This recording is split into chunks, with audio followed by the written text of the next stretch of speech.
Hello everyone, आज हम बहुत ही easy topic that is restitution of conjugal rights जो section 9 of Hindu marriage act में मेंशन है उसको हम डिटेल में अच्छे से समझने वाले हैं। अब देखो, हमें क्या पता है जो हिंदू मैरिज है वो क्या है, सेक्रामेंटल इन नेचर, है ना। अब हिंदू मैरिज में जो हस्बैंड एंड वाइफ है उनको कंसिडर किया जाता है एज वन सोल। अब जैसे ही कोई भी मेल एंड फीमेल किसी भी मैरिटल रिलेशनशिप में वो एंटर करते हैं तब उन दोनों में एक दूसरे की तरफ ना कुछ ड्यूटीज एंड ऑब्लिगेशंस अराइज हो जाती है। अब ट्रेडिशनली देखो, कोई भी मैट्रिमोनियल कॉजेज मेंशन नहीं किया गया था इन हिंदू मैरिज, लेकिन जैसे ही हिंदू मैरिज एक्ट 1955 आया इसने 4 मैट्रिमोनियल कॉजेज मेंशन किए हैं। सेक्शन 9 में restitution of conjugal rights, section 10 में जुडिशियल सेपरेशन, सेक्शन 11 एंड 12 में नलिटी ऑफ मैरिज जो हम वॉइड एंड वॉइडेबल मैरिज में ऑलरेडी पढ़ चुके हैं, and last dissolution of marriage that is divorce. ठीक है, अब देखो रेस्टिट्यूशन का मतलब क्या होता है, दैट इज रीस्टोरेशन।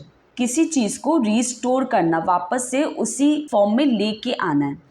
कंज्यूगल राइट्स का मतलब होता है कि एक म्यूचुअल राइट्स एंड ऑब्लिगेशन जो मैरिज में अराइज होता है, जैसे कोहैबिटेशन हो गया, कंपेनियनशिप हो गया, सेक्सुअल रिलेशनशिप हो जाता है, डोमेस्टिक लाइफ हो जाता है। तो basically restitution of conjugal rights का मतलब क्या हुआ, resuming the marital relationship between the spouses. अब ये सेक्शन 9 क्यों इंट्रोड्यूस किया गया है हिंदू मैरिज एक्ट में, इसका मेन ऑब्जेक्ट है to consummate the marriage and get along with each other society and comfort.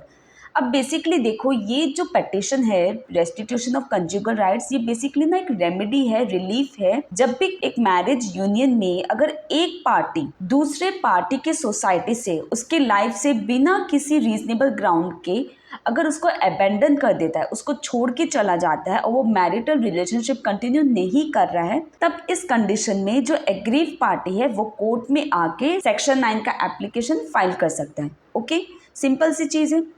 अब देखो section 9 of Hindu marriage act क्या बोल रहा है, व्हेन आइदर हस्बैंड और वाइफ, मतलब दोनों के पास में ये राइट है कि वो सेक्शन 9 का एप्लीकेशन कोर्ट में जाके फाइल कर सकता है ना। So when either the husband और wife has without reasonable excuse withdrawn from the society of the other. तो इसमें पहली चीज़ क्या बोली है कि हस्बैंड एंड वाइफ में से दोनों में से अगर कोई भी एक पर्सन बिना किसी भी रीजनेबल एक्सक्यूज के दूसरे के सोसाइटी से वो विड्रॉ कर लेता है, तब जो एग्रीव पार्टी है वो डिस्ट्रिक्ट कोर्ट में जाके पिटीशन फाइल कर सकता है for restitution of conjugal rights. और अगर कोर्ट ये सेटिस्फाई हो जाता है कि जो स्टेटमेंट्स पिटीशन में दिया गया है वो ट्रू है और उस एप्लीकेशन के लिए कोई भी ऐसा लीगल ग्राउंड नहीं है कि ये एप्लीकेशन क्यों रिजेक्ट कर दिया जाना चाहिए, तब उस केस में जो एग्रीव पार्टी है उसको decree of restitution of conjugal rights मिल जाएगा।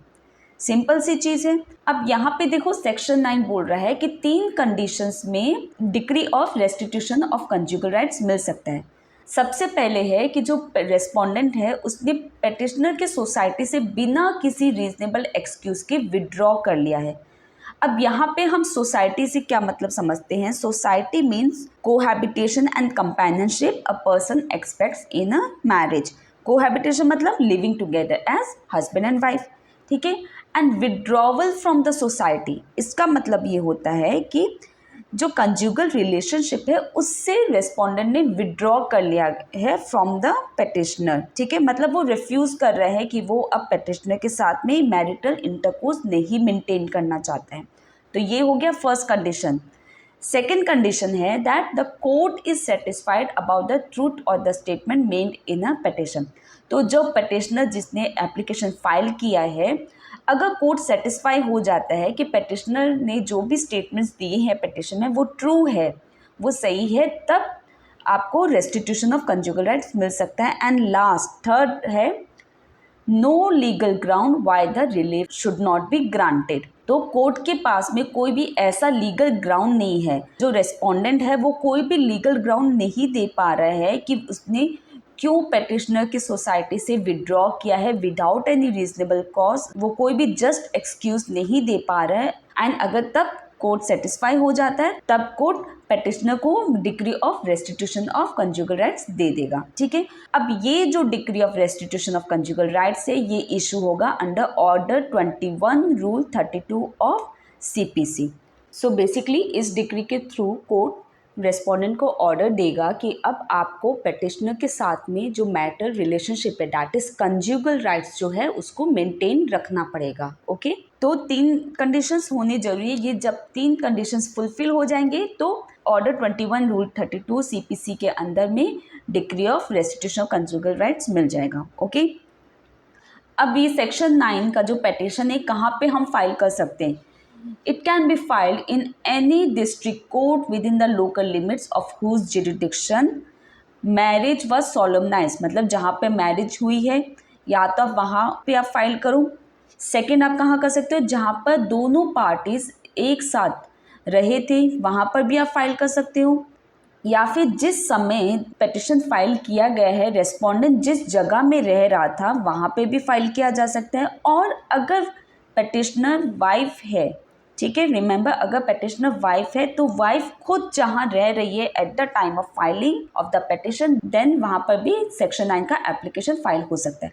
अब यहाँ पे एक चीज़ ध्यान रखना कि जब हम डिस्ट्रिक्ट कोर्ट बोलते हैं तो इसका मतलब आप फैमिली कोर्ट भी समझना, क्योंकि अब देखो सारे जुरिडिक्शंस में ना डिस्ट्रिक्ट कोर्ट अवेलेबल नहीं है, तो जहाँ पे फैमिली कोर्ट होगा वहाँ पे फैमिली कोर्ट में ये सेक्शन 9 का एप्लीकेशन फाइल होगा। ओके, अब किन ग्राउंड्स में सेक्शन 9 का पिटिशन रिजेक्ट किया जा सकता है? 1985 में सुशीला बाई वर्सेस प्रेम नारायण राय केस में कोर्ट ने बोला था कि देखो 3 ग्राउंड्स में ना सेक्शन 9 का पिटिशन हम रिजेक्ट कर सकते हैं। सबसे पहले है कि जो रेस्पोंडेंट है वो खुद मैट्रिमोनियल रिलीफ ले सकता है सेक्शन 9 के पिटिशन के अगेंस्ट में, मतलब वो डाइवोर्स ले सकता है या फिर वो जुडिशियल सेपरेशन ले सकता है against the petition. Second defence है कि अगर रेस्पोंडेंट ये दिखा देता है, ये प्रूव कर देता है कि उसने पिटिशनर के मिसकंडक्ट के वजह से ही उसने उसके सोसाइटी से विड्रॉ किया है, तो उस कंडीशन में भी ये पिटिशन रिजेक्ट हो सकती है। एंड थर्ड है कि ऐसा सिचुएशन बन गया है that it is impossible for both the spouses to live together. तो ये 3 ग्राउंड्स हैं जहाँ पे सेक्शन 9 का application of Hindu marriage act reject किया जा सकता है। अब बर्डन ऑफ प्रूफ के बारे में क्या है? सेक्शन 9 का एक्सप्लेनेशन बोलता है कि इनिशियली जब पिटिशन फाइल किया जाएगा तब जो पेटिशनर है उसको ये प्रूफ करना पड़ेगा कि उसके सोसाइटी से रेस्पोंडेंट ने विड्रॉ कर लिया है विदाउट एनी रीजनेबल कॉज।